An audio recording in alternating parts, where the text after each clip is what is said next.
দিশা দিশা wait. আরে বাবা, ওই এসআরকের বাড়িতে জুলিয়া নামের মেয়েটাকে নিয়ে যা হলো আমরা তো সবটা টিভিতে দেখেছি মৃণালিনী, তাই তো তোমাকে সাবধান করতে এলাম। তোমার মেয়েকে বোঝাও যে সাবধান হতে, কোনো ঝামেলা ঝঞ্ঝাটে যেন না জড়িয়ে যায়।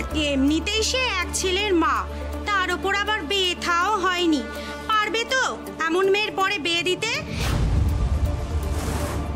দেশোদ্ধার করতে গিয়ে যদি মেয়েকে সারা জীবন আইবুড়ো বদনাম নিয়ে চলতে হয় তাহলে তো মেয়েটার জীবনটা শেষ, তাই না? কে বলেছে আপনাদের দিশার বিয়ে হবে না? ওকে আমি বিয়ে করব। বিভানের সাথে এই কদিন আগেই আমরা দিশার বিয়ে ঠিক করেছি। আর তাছাড়া আমি নিজেই ওকে বলেছি বিয়েটা আমি করব, কারণ দিশার মতো গুণী, এডুকেটেড, অনেস্ট মেয়েকে আমার নিজের বউ হিসেবে পাওয়াটাকে আমি নিজের সৌভাগ্য বলে মনে করি। কিন্তু কেন জানি না এই বিয়েটা নিয়ে আমার মনে একটা দ্বিধা কাজ করছে। অ্যাকচুয়ালি আমি ভীষণ লাকি যে দিশার মতো মানুষ আমার লাইফ পার্টনার হতে রাজি হয়েছে।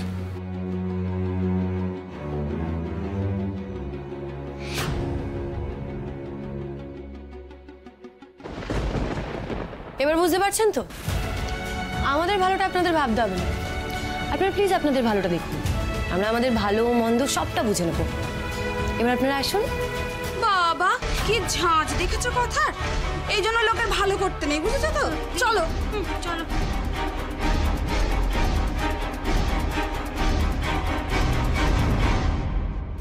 মা, কি দরকার ছিল সবাইকে সবটা বলার? কে কি ভাবলো না ভাবলো সত্যি কিছু যায় আসে? এইভাবে সবার কথা ভাবতে ভাবতে কিন্তু একদিন দিদি আমাদের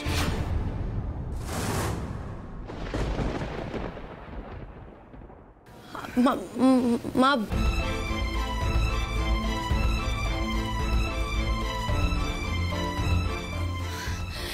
কাকিমা দেখি দেখি দেখি দেখি, ঝটপট আমাকে আশীর্বাদ করো। আমি 14th হয়েছি, মানে রেজাল্টটা ভালোই করেছি। মানছি দিশার মতো না। কিরে দিশা, তোর র্যাঙ্কটা বল। আন্টি দিশা মাস্টার্সে ফার্স্ট ক্লাস ফার্স্ট হয়েছে। সত্যি? আমি তো জানতাম আমার মেয়েটা এত লক্ষ্মী মেয়ে, ভালো রেজাল্ট করবে না। শুধু আমার নয়, বলো আমাদের লক্ষ্মী মেয়ে। আমি জানতাম মা তুমি খুব ভালো রেজাল্ট করবে, আমি জানতাম। ভালো রেজাল্ট হয়েছে, তাহলে আমরা বাড়িতে সবাই মিলে সেলিব্রেট করা উচিত। তাহলে গুবলা স্কুল থেকে ফিরে তারপর আমরা জমিয়ে পার্টি করব। রান্না বান্নাটা আমরাই করব, না আন্টি করবে, বাজারটা তুমি করবে। না না না, থাক না, আজকে চলো না সবাই মিলে বাইরে গিয়ে হোটেলে খেয়ে আসি। না আজকের দিনটা না, দেখো ওদের ইচ্ছে অনুযায়ী আজকে আমরা সেলিব্রেট করব। দেখাই যাক না ওরা সবাই মিলে রান্না করে আমাদের কি খাওয়ায়। না ওরা একা নয়, আজকে আমিও তো রান্না করবো। তাই নাকি?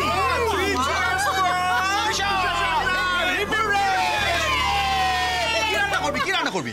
ভাবছি ভেজ বিরিয়ানি। রাত্রে দিশা স্পেশাল ভেজ বিরিয়ানি।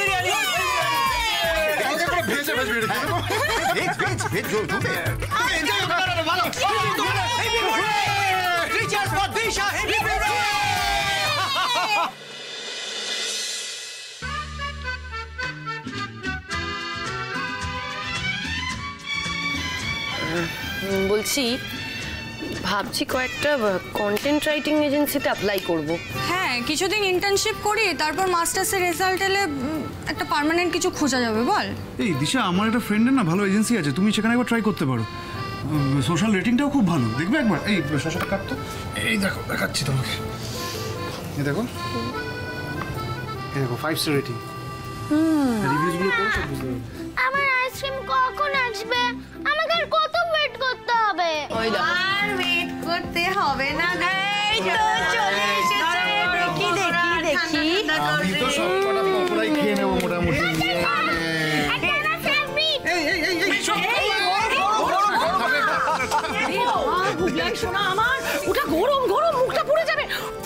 কিন্তু আমার মা তো ভালো পকোড়া বানায় না, লাভলি। তাই না? মা কি ভালো পকোড়া বানায়, লোকটা সামলানো যাচ্ছে না। তাই না? সারা বছর মা রান্না করে, আজও মা রান্না করবে। একটা দিন বলেছিলাম তো তোমাকে জিপিএস যে একটু আমরা হোটেলে খাই সবাই মিলে, তা করলে না তুমি। 4 পয়সা বাঁচলো অবশ্য তোমার, তবে একদিকে ভালোই করেছো। ওই হোটেলে যা ছাইপাশ রান্না করে তার থেকে আমি অনেক ভালো রান্না করে খাওয়া। এইটা তুমি একদম ঠিক বলেছো। এই যে তোর মা যে হেসেলের দায়িত্ব নিল, এই যে আশপাশে যত খাবারের দোকান আছে সবার কিন্তু ব্যবসা লাগ। আজ প্রথমবারের মতন লাইভ টেলিভিশনে এক্সক্লুসিভলি আমাদের রিদম ক্লাব চ্যানেলে দি ফেমাস সিঙ্গার এসআরকে নতুন মিউজিক অ্যালবামে লাইভ কভারেজ হতে চলেছে। এসআরকে নতুন গান শোনাবে। সবাই বসে পড়ো, বসে পড়ো। হ্যাঁ, বসে পড়ো, গান শুনবো। এবার আমরা এসআরকে গান শুনবো। না শুনবো না, এটা চেঞ্জ করবো, দাও। প্লিজ এসআরকে নতুন গান শুনতে দাও, প্লিজ দাও। থাক না, ছেড়ে দাও, ওকে দেখতে দাও। কি দেখতে দাও। আপনাদের সকলকে বলি, আমার নেক্সট অ্যালবামের মোট 10টা গান আছে, তার মধ্যে থেকে বেস্ট গানটা আজ আপনাদের আমি শোনাবো। আমাদের দর্শক বন্ধুরা এবং আপনার ফ্যানেরা উদ্গ্রীব হয়ে অপেক্ষা করছে স্যার। আমি কিন্তু আজ আপনাদের পুরো গানটা শোনাবো না, জাস্ট গানটার মুখরার 2টো লাইন শোনাচ্ছি। যখন রিলিজ হবে বাকি গানটা আপনারা শুনবেন, বাকিটা কিন্তু আপনাদের জন্য একটা সারপ্রাইজ রইল আমার তরফ থেকে, ঠিক আছে? হ্যাঁ, এই গিটারটা দে তো। আজ চোখের তারায় ঠিকানা পাইছেরা, আজ চোখের তারায় ঠিকানা পাইছেরা, কোন ভালোবাসা গোপন রাখছে ঠিকই স্বপ্নেরা, রোদ মেঘে ঠোঁট ছোবে অজানার পিছু যাবে।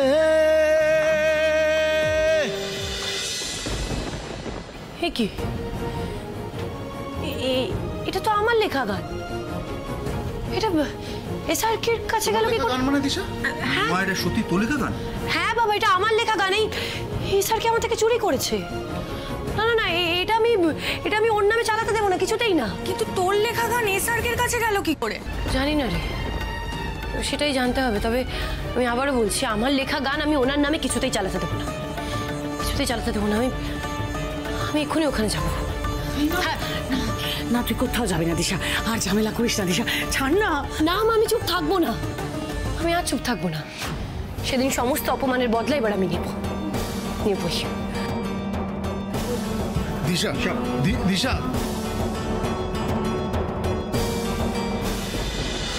আজকের মতো এতটুকুই, বাকি গানটা আপনার অ্যালবামে শুনতে পাবেন। বিউটিফুল, এত সফট রোমান্টিক গান বহুদিন পর আপনার মুখে শুনলাম। Thank you, thank you. Sir স্যার, এত ভালো গান আপনি কি করে লিখতে পারেন? রক টু রোমান্টিক সব ধাঁচের গানেই কিন্তু আপনার জুড়ি মেলা ভার। আর এই জেনারেশনের পালস আপনি এত ভালো করে কিভাবে ধরতে পারেন? I just try my level best. আর অডিয়েন্সের ভালো লাগার জন্যই তো এত কষ্ট করা, তাই না? দেখুন, আমার ছেলের মতন এরকম ট্যালেন্টেড সিঙ্গার আর দুটো খুঁজে পাবেন না, জোর গলায় বলতে পারি। স্বয়ং মা সরস্বতীর আশীর্বাদ আছে ওর উপর।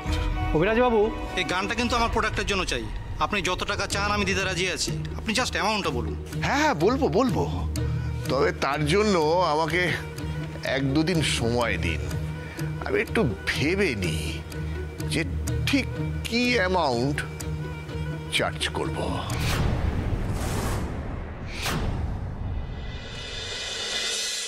দিশা, দেখো দিশা, তোমার গান বাজারে বিক্রি করে কিভাবে টাকা কামাতে চাইছে এসআরকে। কতটা অসভ্য লোক! একজন শিল্পী এতটা ডিসঅনেস্ট হয় কি করে? এই তোকে একেবারে এক্ষুনি যেতে হবে না? হ্যাঁ মা, এক্ষুনি যেতে হবে। দেখো, মুখোমুখি কনফার্ট না করলে হবে না। চলো আমরা সঙ্গে যাবো। না বাবা, সঙ্গে গেলে হবে না। আমি একাই যাবো, আমি একাই যা করার করবো, প্লিজ। তুই তোর ওই ডায়েরিটা নিলি না, মানে ওতেই তো তোর সব গান লেখা থাকে। না, ডায়েরি লাগবে না। আচ্ছা বলছি, আমার রাইটিং প্যাডটা কোথায়, ওটা দেখেছো? রাইটিং প্যাড না, তোর ঘরে থাকে তো? ঘরে তো দেখলাম, ঘরে তো কোথাও নেই, খুঁজেছে তো। খোঁজো কোথায় আছে, দেখতে হবে একটু। ওই দিকটা দেখো। কোথায় আছে বলো তো? ঠিক আছে না তো? বেচো ওদিকটা আছে নাকি দেখো।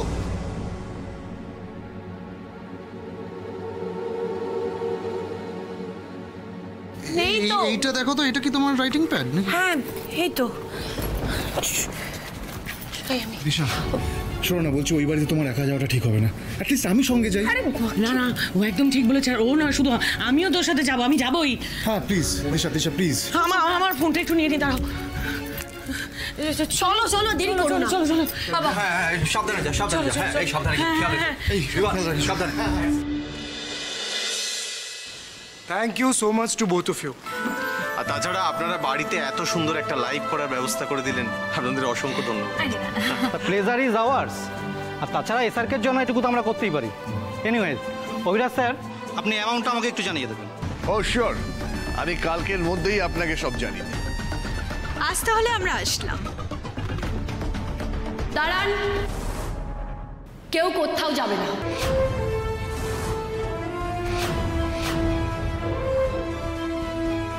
তুমি আবার এখানে এসেছো? কে ঢুকতে দিয়েছো তোমায়? রনিত, সিকিউরিটি ডাক। বাবা, অসাধারণ। নিজে চুরি করে উল্টে আমাকে চোর বানিয়ে ঘাট ধাক্কা দিয়ে তাড়িয়ে দিতে চাইছে। আপনার তো আকাশচুম্বী কনফিডেন্স। 1 মিনিট, কি যাতা বলে চলেছো তুমি? যাতা নয়, একদম ঠিক বলছি আমি। দেখুন, প্রত্যেকটা খেলায় আপনি জিতবেন এটা তো হতে পারে না। আগের দিনটা আপনার দিন ছিল, কিন্তু আজকের এই দিনটা এটা আমার দিন। কি যাতা বলে যাচ্ছে এই মেয়েটা, যা পারছে তাই বলে যাচ্ছে। এই কি খেলা, কিসের চুরি? ও মা, আমি তো সোজা বাংলায় বলছি, বুঝতে পারছেন না? বেশ, আমি সবটা বুঝিয়ে বলছি। আমি সেই চুরির খেলার কথা বলছি যেটা এতক্ষণ ধরে আপনাদের এসআরকে সবার সামনে খেলে এসেছে, আর আমি এসেছি সেই খেলা ধরতে। অভিরাজ স্যার, এসআরকে কি চুরি করেছে? না না, আমরা মেয়েটির সঙ্গে বুঝে নিচ্ছি।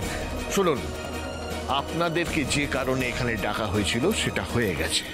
So I would request you to leave please.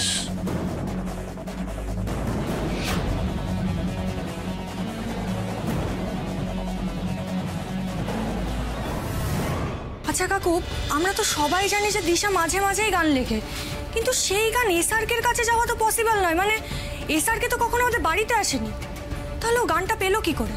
সেটাই তো আমিও ভাবছি রে। আচ্ছা কাকু, দিশা তো ওই ডায়েরিটা নিয়ে গেল না, প্রমাণ করবে কি করে যে ওটা ওরই গান? দূর, এই গেমটা খেললে হেরে যায়। ও মেশিকনি, এই নাও তোমার ফোন।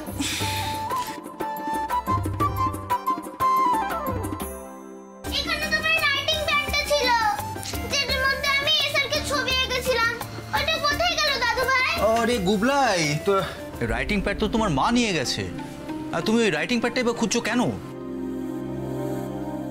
তুমি আমার জীবনে জাস্ট একটা ডিস্টারবেন্স ক্রিয়েট করার একটা বাহানা খোঁজো, ব্যাস। আগের বার তো কোনো প্রুফই পেলে না, তাই এখন আবার চলে এসেছো একটা প্রবলেম ক্রিয়েট করার জন্য। কি চুরি করেছি আমি শুনি? কি চুরি করেছি? কি চুরি করেছেন? একটু আগে আপনি যে গানের লাইনসগুলো বললেন, তার জন্য আপনার ট্যালেন্টের এত প্রশংসা হলো, ওগুলো কি সত্যি আপনার লাইন? ওই গানটা আপনার লেখা নয়, ওটা আমার লেখা গান। এটা আপনার লেখা? তুমি কি আর কি মারছো নাকি? হ্যাঁ, এর আগে জুলিয়াকে নিয়ে তুমি একটা ড্রামা করেছো, আর আজ আবার এসেছো আমার ছেলের লেখা গানকে নিজের লেখা বলে দাবি করতে। তুমি চাইছো কি? ড্যাড, এই মেয়েটাকে না সেদিনকে পুলিশে দেওয়া উচিত ছিল। দেখছো কিভাবে বারবার আমাদের ইরিটেট করতে সোজা বাড়িতে এসে ঢুকে পড়ছে। This must stop today. Sagnik, তুমি এক্ষুনি পুলিশে ফোন করো। পুলিশটাকে কিচ্ছু প্রমাণ করতে পারবেন না আপনারা, কারণ দিশা তো একদম সত্যি কথা বলছে।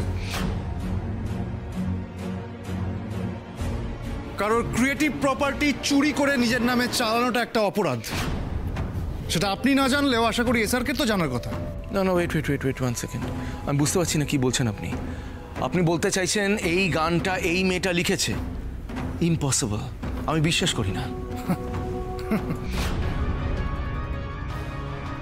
এই গান লেখা কাগজটা তো আমাকে রনিতরা এনে দিয়েছিল, এটার সাথে এই মেয়েটার কি কানেকশন?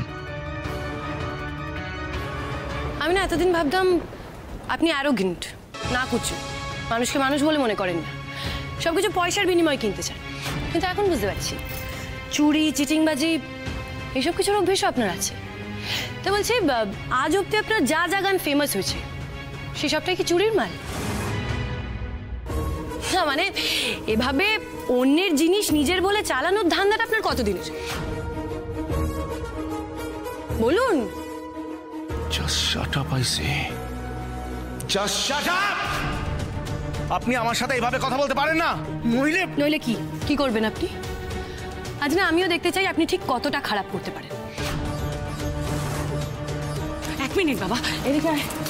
মা দাঁড়া, তুই কি এখানে ঝগড়া করতে এসেছিস নাকি? শান্ত হয়ে কথা বল। তুমি কিছু বলনি কেন ওকে? শান্ত। আমি কিন্তু ভালোভাবে বলছি আন্টি, আপনার মেয়েকে এখান থেকে নিয়ে যান প্লিজ। শুনুন, আমার বাড়িতে দাঁড়িয়ে আর একটা বাজে কথা বললে আমি কিন্তু পুলিশ ডাকবো। ডাকুন না। আরে আমিও তো সেটাই চাইছি। আঙ্কেল প্লিজ আপনি পুলিশ ডাকুন, তাহলে আমিও আমার অভিযোগটা প্রমাণ করতে পারবো সবার সামনে। আমি বুঝতে পারছি না, আমি কিছুতেই বুঝতে পারছি না তোমার কাছে কি প্রমাণ আছে। হ্যাঁ কি প্রমাণ আছে? হ্যাঁ এক মিনিট।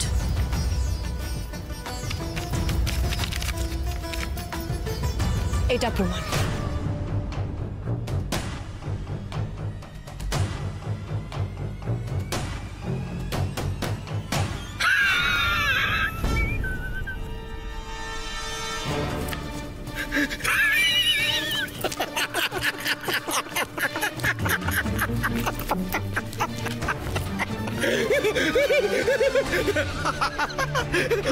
প্রমাণ প্রমাণ এখানে দেখো।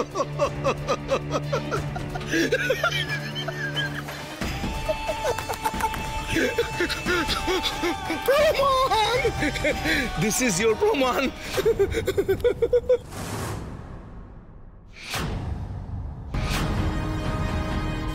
আমি তো সেকেন্ড, এটা কি করে সম্ভব? আমি তো এই রাইটিং প্যাডে লিখেছিলাম গানটা। দূর বাবা, মা প্যাডটা নিয়ে চলে গেল কেন? আমি তো এখানে কেসারকে কি সুন্দর ছবি এঁকেছিলাম। আমি তো ভাবলাম এসারকে ওটা গিফট দেবো আগের দিনের মতো।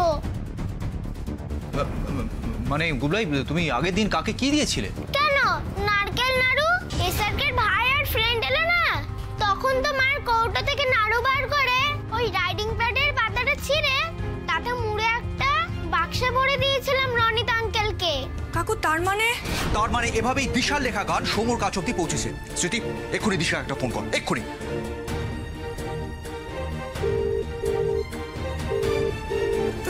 ধরছে না তো। ধরছে না যখন মিয়ারকে ফোন কর, এক্ষুনি খবরটা ওদের কাছে অব্দি পৌঁছানোটা দরকার, এক্ষুনি। এই প্রমাণ নিয়ে এত লাফালাফি করছিলেন মিস দিশা? আপনি বলতে পারতেন you are a big fan of mine, আমার ফ্যান আপনি, আমি অটোগ্রাফ দিয়ে দিতাম। তার মধ্যে আপনি আমার একটা পোর্ট্রেট নিয়ে এসেছেন। পোর্ট্রেটটা একেবারে কার্টুনের মতো দেখতে, হ্যাঁ, বাচ্চাদের আঁকা মনে হচ্ছে। ডু ওয়ান থিং, আমি আপনাকে অটোগ্রাফ দিয়ে দিচ্ছি আর তার সাথে একটা ড্রয়িং টিচারের ফোন নাম্বার দিয়ে দিচ্ছি। You can enjoy your lessons. উলালা।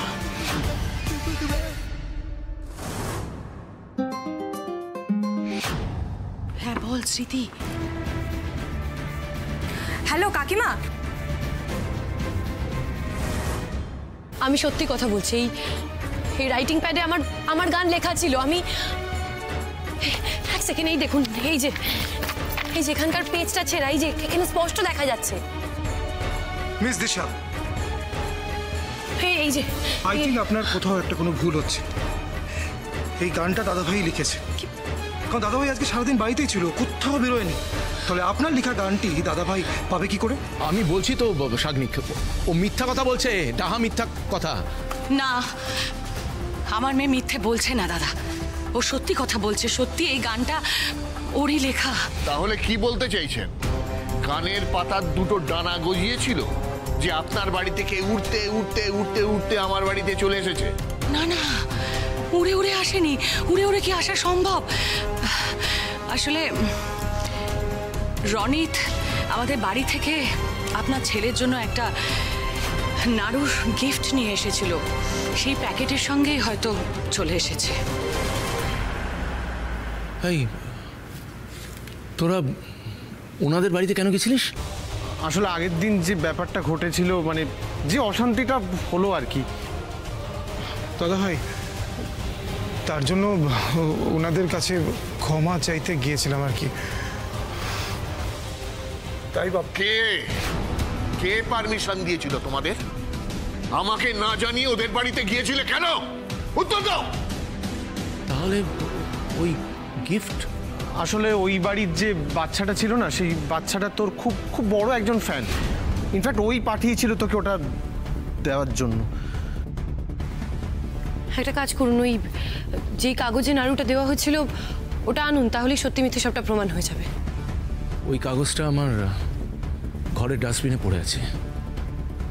Ronit, যা গিয়ে নিয়ে আয়।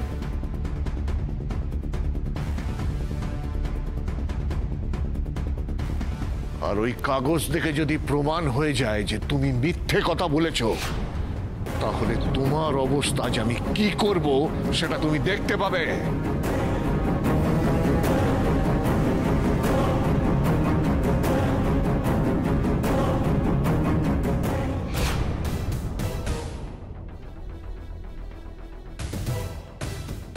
এবার কি বলবেন আপনি?